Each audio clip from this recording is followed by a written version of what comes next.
Сегодня я начинаю большой и интересный проект. Это линкор Айова от китайского производителя Verifier. Вот те краски, которые он нам рекомендует использовать. Я покажу, что я несколько изменю цветовую гамму. Что у нас в коробке? В первую очередь, конечно же, это корпус корабля. Корпус корабля действительно большой, 77 сантиметров в длину. Один из самых больших кораблей. Я вернусь к этому. Далее. Схема окраски. Схема окраски предполагается двух видов. Схема окраски самолетов и американский флаг с 61 номером. Итак, линкор Айова.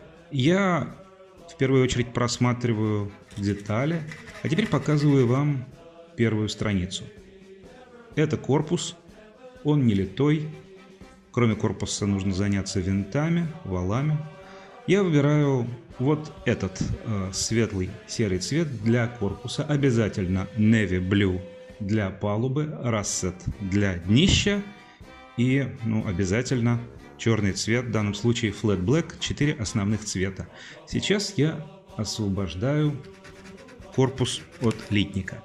Что интересно, Здесь нас ждут довольно крупные заусенцы, которые я в обязательном порядке буду убирать. Я показываю, как это делается. Я напоминаю, что этот проект был очень длинным. Я снял около 11,5 часов видео.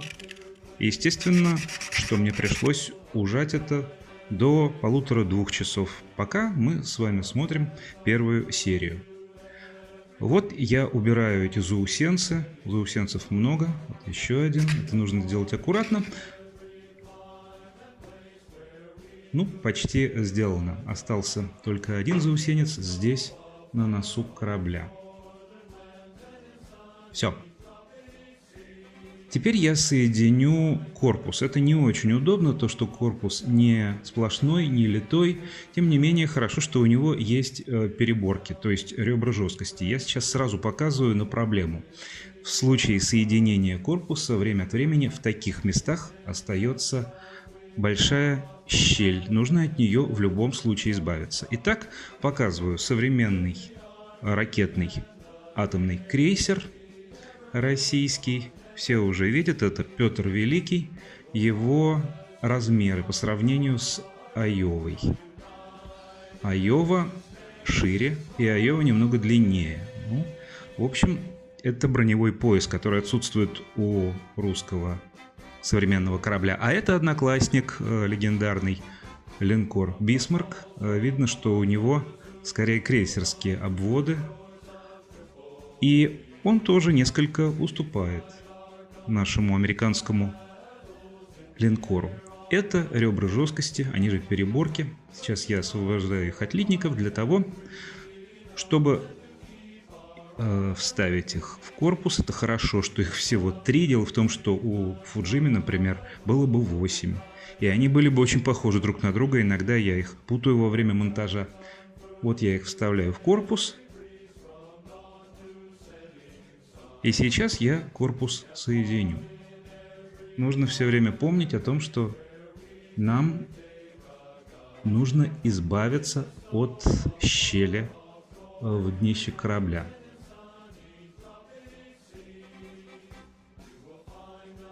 Я нанес клей и соединяю корпус. Корпус соединяется неплохо. Сейчас мы посмотрим. Так, резинки, зажимы. С этой стороны тоже резинка.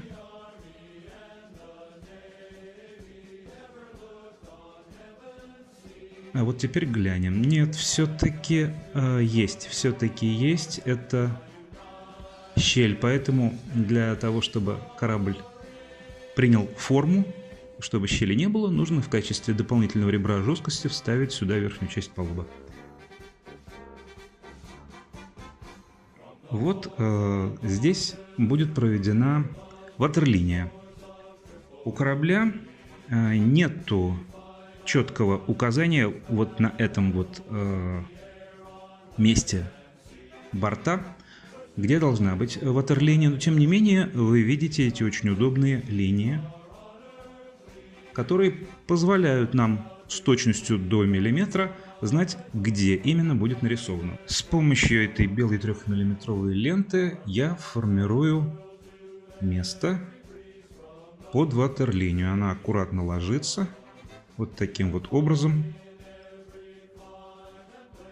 Ватерлиния будет черной, белая лента сейчас защищает борт. Это очень удобно, я уже это неоднократно показывал в своих видео, объясню это, когда мы доберемся до покраски борта. Вот я закончил. Теперь необходимо защитить днище. Оно будет у нас покрашено в интенсивный красный цвет. Я защищаю его вот такого вот вида модельной лентой. Важно, что здесь сверху полиэтиленовая часть. Ее можно вот так вот закрутить и зажать. Итак, вот эту часть я буду выкрашивать вот этим вот светло-серым цветом.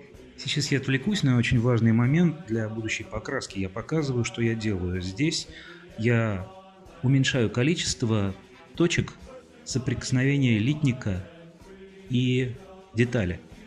Для того, чтобы ее было легче красить. Всего с одной точкой деталь прокрашивается гораздо лучше. Ну, вернемся к днищу. Сейчас я показываю, что я буду красить. Два пера руля.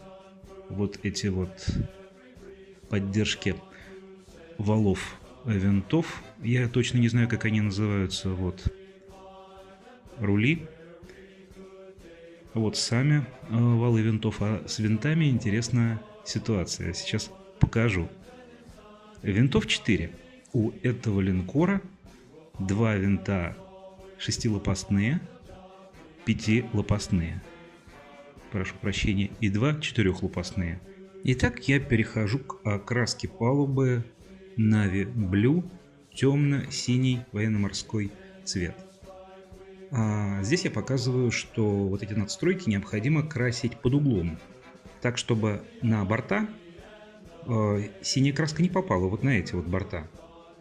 Вот я это делаю, показываю, как я это делаю. С двух сторон я прокрашиваю под углом. А теперь показываю, что достаточно неплохо получается. Действительно, на бортовые части краска не попадает. В любом случае их придется подкрашивать светло-серым цветом, но подкрашивать и красить по темно-синему – это большая разница. Вот тут точно придется подкрашивать, попало сюда. Вот вторая надстройка, делаю то же самое, показываю, вот неплохо вроде бы. А теперь малые части надстроек, палуб тоже нужно сделать под углом. Это гнезда для ПВО. Практически все плоскости должны быть темно-синего цвета Navy Blue. Здесь я показываю, что я уже покрасил борта, снимаю полиэтилен, который защищал корпус корабля. И теперь видно вот это вот светло-серый, даже глянцевый. А это днище, я его буду сейчас красить краской рассет. Для этого необходимо установить ленту третьего вида. Вот я ее сейчас приклеиваю для того, чтобы защитить борта от красной краски. Прошу заметить, как я это делаю. В середине все время нетронутой остается узкая белая лента 3 мм в ширину. Вот наша краска. И вот я начинаю ее наносить. Это очень удачный день. Солнце, при котором краска очень быстро высыхает. Сама по себе краска наносится прекрасно. Я работаю довольно быстро. И, что самое приятное, у этой краски нет подтеков на корпусе корабля. Итак, вот теперь то, о чем я говорил, я снимаю эту узкую ленту. Здесь будет сформирована ватерлиния. Вот таким вот образом, черным, она формируется. С этой стороны, а теперь с другого борта.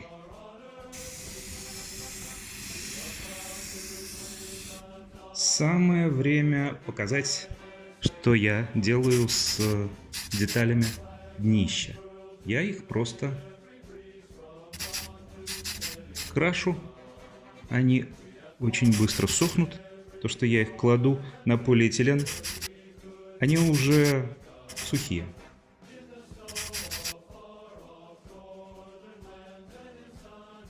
Высох наш корпус, высохла ватерлиния. Можно посмотреть, что же в результате получилось с покраской.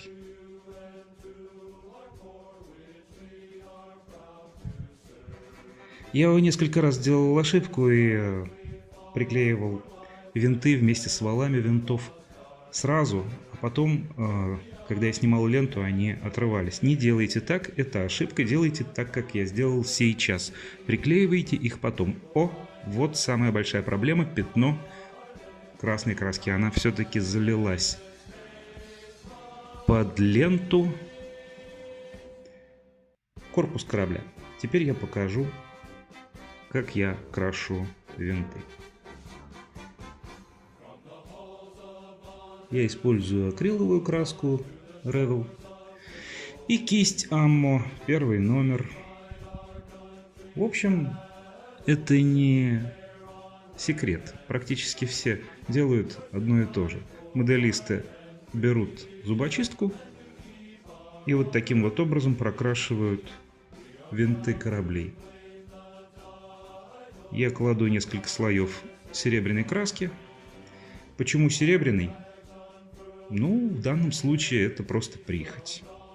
В общем, я понимаю, что она должна быть золотистой. Но у меня более 20 кораблей, и у всех золотистые винты. Итак, вернемся к проблемным местам. Там, где капли краски чуть затекли под защитную ленту, я их сейчас аккуратно пытаюсь убрать с помощью светло-серого цвета. Здесь как-то не очень приятно. Я случайно испачкал это рукой. Просто взялся пальцем. Лучше всего работать в одноразовых перчатках, но я этого не сделал. С этой стороны тоже вот аккуратно нужно делать. И вот это самое большое пятно, которое будет достаточно сложно убрать. Нужно положить 4 и даже 5 слоев краски. Да, вот это действительно проблема. Это была ошибка, моя ошибка в покраске, в нанесении ленты. А сейчас я займусь тем, о чем я уже говорил, уже показывал это. Это дно, это двигательная система. Вот здесь я устанавливаю 2 руля, 2 пера руля. А это направляющие поддержки для валов. Вот валы винтов. Сейчас я их установлю. Здесь их 2. И 2 из них скрыто в самом корпусе корабля. Вот теперь с другой стороны. Очень аккуратно, очень маленькие капли нужно использовать. Вот второй. Второй устанавливается несколько хуже первого. Мне приходится его доклеивать. Теперь винты. 4-лопастной, 5-лопастной и еще 2. Точно такие же. 4- и 5-лопастной. Устанавливается хорошо, аккуратно. Штифты соответствуют. Это очень интересная работа, я такого никогда не видел, это совершенно оригинально. Здесь 3 башни главного калибра, которые представляют из себя целую систему. Вот ее внутренняя система башни, мы ее даже никогда не увидим. На второй странице показано, как мы работаем с этими башнями. На самом деле эта система представляет из себя 4-этажную башню, которая уходит внутрь в корпус корабля. Ее потом можно будет вытащить для того, чтобы посмотреть. Вот я сейчас вытаскиваю сами эти этажи, уровни, а здесь я, соответственно, вытаскиваю башню. Вот это труба из 2 частей. Она будет средним, что ли, элеватором. Вот Здесь много разных деталей, например, 3 вот этих трубы, которые я не предполагаю, зачем нужны. Но, скорее всего, это тоже связано с системой заряжания, тоже элеватора. Вот я начинаю работать. Сейчас я устанавливаю 3 уровня, 3 этажа башни, которые уходят глубоко внутрь, в корпус корабля. Это бронированное сооружение, оно создано таким, чтобы вражеский снаряд ее, не дай бог, не повредил даже прямым попаданием. Вот вторая стенка. Сейчас я их соединю. Здесь довольно много работы. 3 башни, я этим занимался, в общем-то, полдня. Так, пусть постоит здесь. А далее будет немножко сложнее. Нужно установить 2 бронестены вот тут и подождать, чтобы они высохли. Вот здесь это будет стоять. А пока можно заняться вот этой главной внутренней шахтой. Вот она похожа на трубу. Сейчас я ее склею и установлю внутрь. Она устанавливается отлично. Все зазоры, отверстия здесь на диво хороши. Сейчас я установлю последний уровень. Вот он. Теперь видно, что это 4 этажа. И внутрь очень легко устанавливаются вот эти вот трубы с углами. Что это такое? Умные люди из подписчиков, как всегда, мне могут это рассказать. Теперь основная часть, основание башни. Немного уберем заусенца. Да. И тут работы очень много. Эта система. Здесь как минимум 12 деталей, которые нужно с собой соединить, друг с другом соединить. Вот я начинаю это делать. Детали эти относятся как к системе заряжания, так и к системе движения, то есть наводки всех 3 орудий. Вот я сейчас основание для орудий делаю. Соединяю 3 части. Вот, пожалуйста, 3-я часть сверху. Как они называются, я даже рядом не представляю, потому что я первый раз встречаюсь, я сделал более 20 кораблей. Вот они, все 3. Я показываю дальше, мне нужно взять еще массу деталей. Вот 3 таких деталей и 3 других. Сейчас я буду их приклеивать. Вот эти 3 детали, которые справа. Для начала. Вот тут и здесь я пытаюсь установить рукой. Рукой у меня не получается. Мешает. А лучше устанавливать с помощью пинцета. Вот, установил. Хорошо. Следующий. Так, поаккуратнее. И вот здесь те самые основания стволов. Вот сюда упираются стволы. По всей видимости, это замки орудий. Собственно, больше никаких мыслей у меня нет. Вот я их установил. А теперь вот эти части, которые я сделал раньше, и они уже высохли. Теперь они все полностью установлены в первой башне. И я должен заняться стволами и кожухами, а также плотами и системой наведения. Вот это стволы. Стволы орудий, а это те самые системы наведения, дальномеры справа-слева. Коричневый цвет, который нам сейчас пригодится. Дальномер установлены. По поводу самих стволов мне не нравится. Мне кажется, их нужно докрасить, и я этим занимаюсь, чтобы они выглядели уж совсем идеально. Докрашиваю вручную. Так, теперь подкрашиваю спасательные плоты. А это кожухи для орудий главного калибра. Я их отделал на толстостенный пинцет. Внутри у спасательных плотов должен быть коричневый цвет по требованию производителя согласно схеме окраски. Вот я сейчас его и наношу. Но он наносится не очень удачно, поэтому придется немного подкрасить борта. В результате все получается вроде бы неплохо, и я наношу клей и устанавливаю здесь эти спасательные плоты. Теперь я устанавливаю кожухи. 1, 2, аккуратно, и 3. Надо сказать, что они у меня несколько раз выпадали. Они не очень удачно устанавливаются. Теперь, когда они хорошо приклеены, я могу наконец установить стволы главного калибра 406 мм. Вот. Теперь проблема с тем, чтобы они были прямо-прямо. Вот получилась башня. И таких башен нужно сделать 3. Я делаю сейчас с помощью своего пинцета, который работает как шило, вот тут вот отверстие. Отверстие делается для того, чтобы установить вот эти вот системы ПВО и дальномеры, которые к системе ПВО имеют отношение. Система ПВО — это 40-миллиметровые скорострельные пушки Bofors. Вот эти спаренные стволы. Сейчас я собираю дальномер. Вот таким вот образом этот большой бинокль соединяется. Их нужно сделать довольно много. Их нужно сделать 23 штуки. А вот таких вот систем со спаренными Бофорсами 20. Вот я сейчас этим буду заниматься, это долго. И когда закончу, а вот я уже закончил, я вам это и покажу. Теперь нужно их установить на крыше башен главного калибра. Вот таким вот образом я это делаю. Вот. Это к этой башне относится, вот это вот гнездо относится к этой башне. Ну, соответственно, потом нужно будет эти башни собрать. Сверху будут установлены плоты. Вот сейчас я начинаю заниматься сборкой первой башни, у которой на крыше ничего не будет. Вот вся эта интересная система. Вот я ее еще раз сейчас покажу. Вот тут немного неудобно, нужно заусенец снять.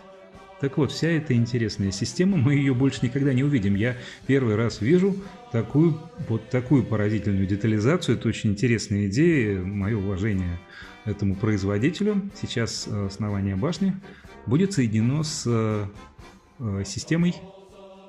Вот, поворотная система башни. Первая башня готова. Далее. Да, красиво.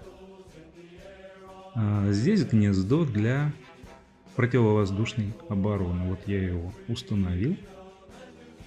Аккуратно и совсем по маленькой капле нужно установить контейнеры, ящики для снарядов этой системы.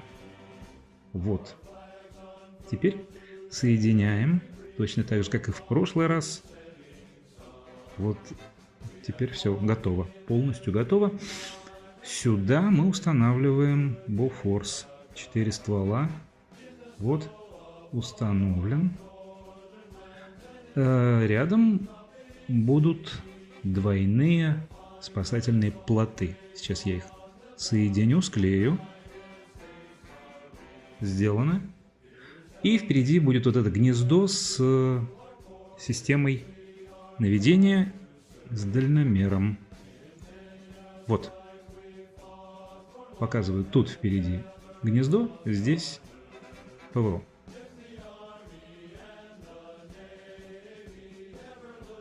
Устанавливается хорошо.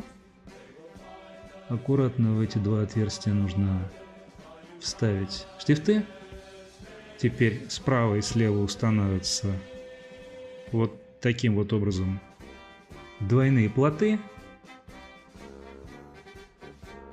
Ну и, пожалуй, что все. Теперь остается только соединить эту систему.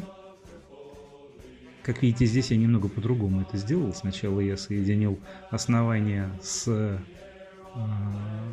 цилиндром, а только потом сверху установил башню.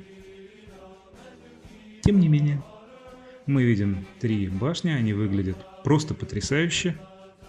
Очень нравится мне эта идея. А теперь мы займемся противоминным калибром. Это пушки калибра 127 мм. Нужно сделать 10 штук, по 5 на каждую сторону. Я показываю, что у них довольно-таки много деталей. И начинаю детали освобождать от литника. Вот сейчас первые 5 башен этих орудий МК-12, если я не ошибаюсь, они будут мной сделаны. Я показываю, что бронелисты справа и слева имеют разницу. Разницу с этими вот выступами. С одной стороны 2 выступа, с другой стороны 1 выступ. Здесь я 5 вот этих вот дополнительных частей сейчас взял. Я не знаю, что это. Они должны быть сверху. Я устанавливаю вот эти вот спарки. Теперь основание башенки, бронелисты по бокам. Как я уже говорил, они разные. Почему таким вот образом в таких деталях заморачивается уважаемый производитель, я не знаю, но мне это очень нравится. Вот это.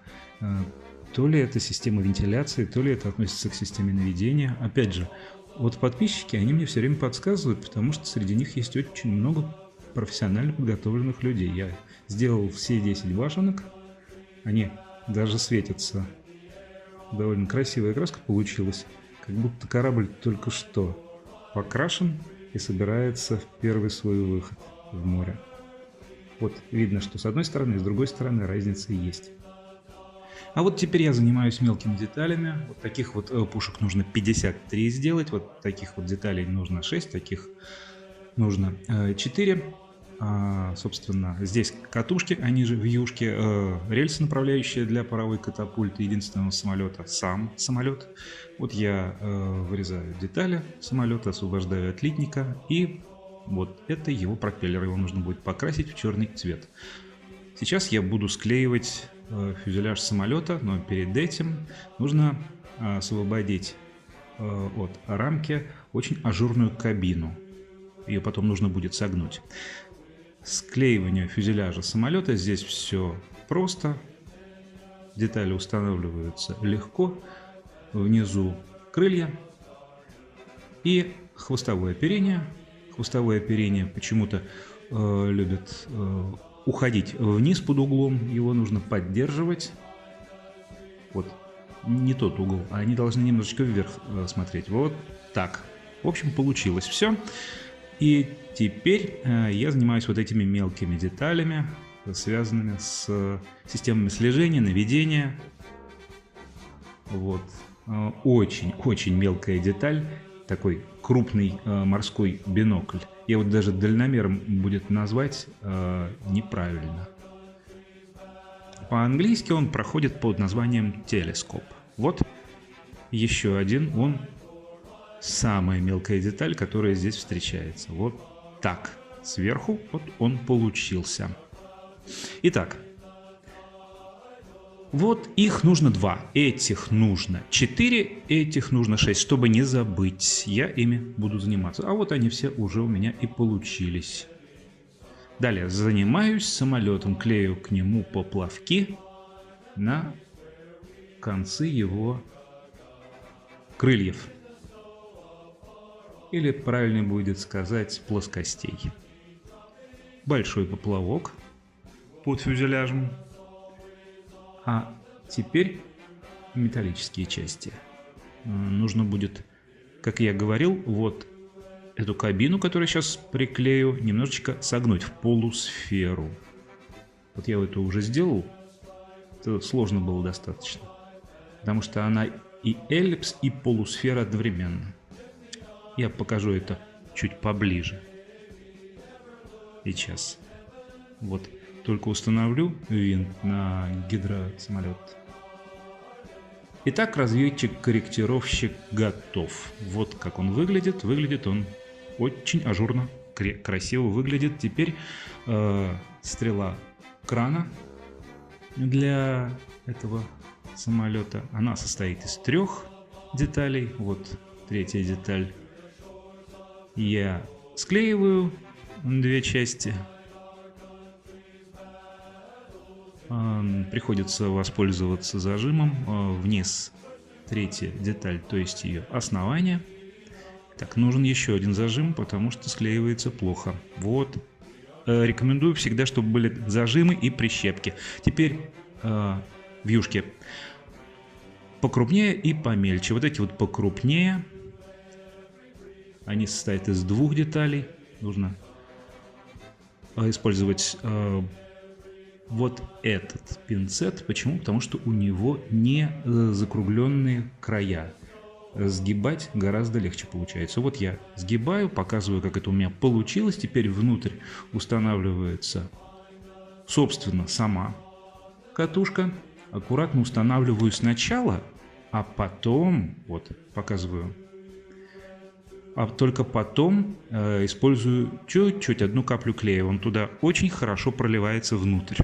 Это клей не гель, это обычный клей. Теперь более мелкая, точно такая же деталь. Здесь то же самое. Почему я не приклеиваю, а вот приходится с помощью пинцета и зубочистки. Почему я не приклеиваю? Сразу же видно, здесь приходится докрашивать это. Потом вот по моментальному клею нужно здесь немножечко поаккуратнее с ним. По моментальному клею прекрасно краска ляжет. Это рельсовая направляющая. Вот она, собственно, это ее дополнительные детали, которые поддерживают самолет.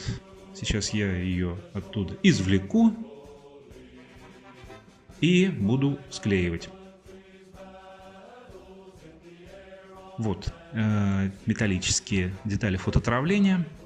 Я их должен сначала точно так же загнуть с помощью этого пинцета с прямым хватом. А здесь нужно загнуть в 3 позициях, 3 угла. Собственно, эта деталь поддерживает верхнюю, они с ней должны быть соединены в дальнейшем. Так, теперь я 2 части направляющей буду склеивать. Вот. Вполне хорошо склеивается, но все равно понадобится прищепка, зажим. Пока займусь самолетом.